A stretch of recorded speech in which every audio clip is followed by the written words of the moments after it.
Why would Cinco, Deshae Frost, and BenDaDonn kick the only dark-skinned girl off the yacht?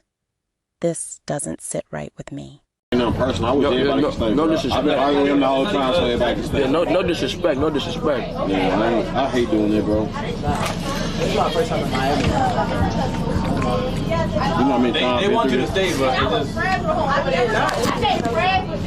It ain't even that. It ain't even nothing personal.